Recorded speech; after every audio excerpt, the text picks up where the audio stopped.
Have you ever noticed when you don't feel well, you can't think about anything else, but once you feel better, you tend to totally forget to think about how you feel? I'm here today at Shine On Yoga Studio in Orlando, and a lot of you asked after seeing my article on Reiki, what did I think? What was my experience like? And I'm very in tune with this idea of the mind-body connection. It's something that I've seen working for myself over the last year, but also I know a lot of you have probably even seen it. Think about all those times you had a scratchy throat and then you went to the doctor, and by the time you got there, you couldn't even force yourself to cough, everything was fine. It's this idea that mentally you believed the doctor was going to have a cure for you. So you already started the process in your body of feeling better. Well, working with a Reiki practitioner is sort of the same thing. You're gonna have to believe that it's going to work. Like I said, I was open to the idea. So we sat down, talked through some of the physical things that were ailing me, and then got a little bit more into the emotional side and even a little bit of history. Like all Eastern medicine, whether it's acupuncture or other things like that, Reiki believes in the same idea that a lot of dis-ease is caused by stagnation in the body. So the idea is trying to get energy moving and flowing through the body. And because stress and past history can impact all of that, Amber did a fantastic job of really asking and digging into some of those questions. As you can see, I'm really in what feels like a yoga setting.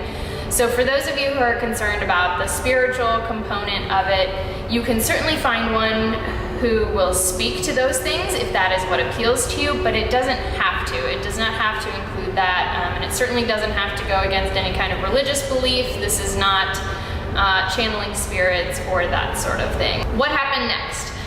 After chatting, we went into the treatment room and I laid down on basically what is like a massage table, only unlike massage, you clearly stay fully clothed. And then it was really like a long meditation. So I felt a little bit warm, but that's because we're in Florida and I was covered in a blanket.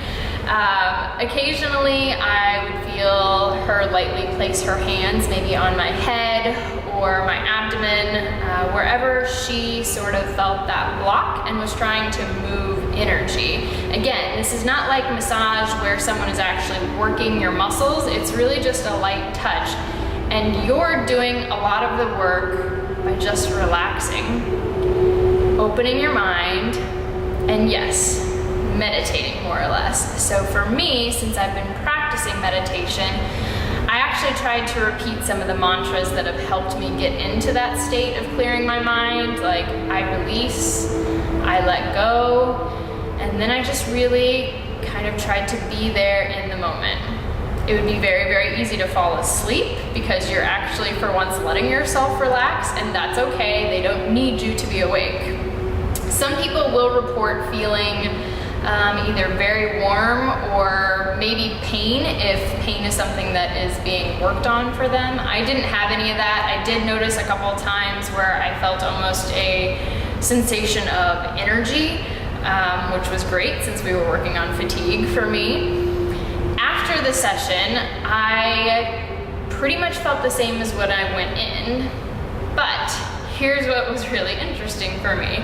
Have you ever noticed when you don't feel well, you can't think about anything else, but once you feel better, you tend to totally forget to think about how you feel?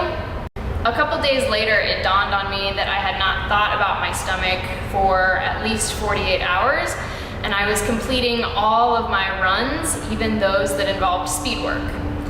So, having gone 3 weeks where I could barely get through most of my runs and my stomach was just in knots, that was a pretty massive improvement. And again, one that it sort of took me a second to even realize had happened. I felt better for probably 3 weeks, and then a few things started to kind of creep back on me. And that's where the entire idea of mind-body comes back into play. You have to understand that if it is an emotional response or a stress response causing your issue, which it is for a lot of us, then until you fix that, things are going to continue coming back. Hence the reason you work with someone multiple times, so they can give you the tools or help you to meditate more frequently to get past those things.